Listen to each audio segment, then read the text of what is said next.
Hi guys, আপোনালোকে তিল আৰু কোমোৰা তৰকাৰীখন খাই কেনেকুৱা পায়নো? বহুতে হয়তো খাই ভালো পায়, বহুতে হয়তো বেয়াও পায়, কিন্তু ভাল পোৱাসকলে এটা কমেণ্ট কৰি জনাই দিবা নাপাহৰিবি। আমাৰ ঘৰত আকৌ তিলে কোমোৰাই বনাবা দিনা, বেলেগ আঞ্জা আৰু দৰকাৰে নাই, তিলে কোমোৰাই দিয়ে হৈ যায়। আজি খাম কালি খাম কৰোঁতে 3টামান কোমোৰা বেয়াই হৈ গ'ল। সেইকাৰণে ভাবছোঁ আজি খামো আৰু আপোনালোককো দেখাম একবাৰ তিলে কোমোৰাই বনাই। কোমোৰাখিনি বঢ়িয়াকৈ ফুটি উঠি উহাই লৈছোঁ আৰু এয়া তিলখিনি মই বঢ়িয়াকৈ ভাজি লৈছোঁ আৰু এতিয়া মিক্সিটোত খুন্দি লওঁ।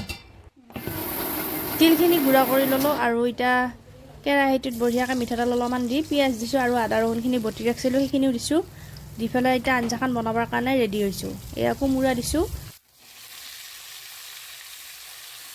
কোমোৰাখিনিত থকা পানীটো অলপমান শুহি লোৱাৰ লগে লগে হালধি গুড়া আৰু এইফালে নিমখ, জিৰা জালুক আৰু জ্বলাৰ গুড়া, আপোনালোকে যি মছলা খায় গোটেইখিনি মছলা ইয়াতে দিব পাৰে। মই দিছোঁ অকল জিৰা জালুক দিছোঁ আৰু জ্বলা দিছোঁ।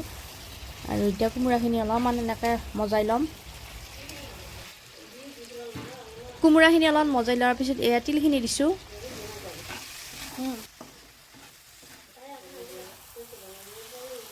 তিলখিনি দি উঠি অলপ টাইম ভাজি লৈ তলত যাতে লাগি নধৰে তাৰ কাৰণে মই গৰম পানী দিছোঁ। এয়া তৰকাৰীখনত মই অলপ পিঠাগুড়িও দিছোঁ আকৌ, আপোনালোকে দিয়ে নে নিদিয়ে কমেণ্ট কৰিবচোন। পিঠাগুড়িখিনি দিয়াৰ কাৰণে ইমান ধুনীয়া হৈছে চাওকচোন বাৰু।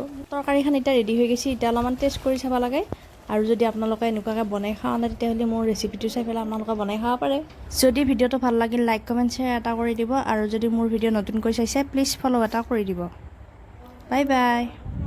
नहीं नहीं नहीं सोचिए मत।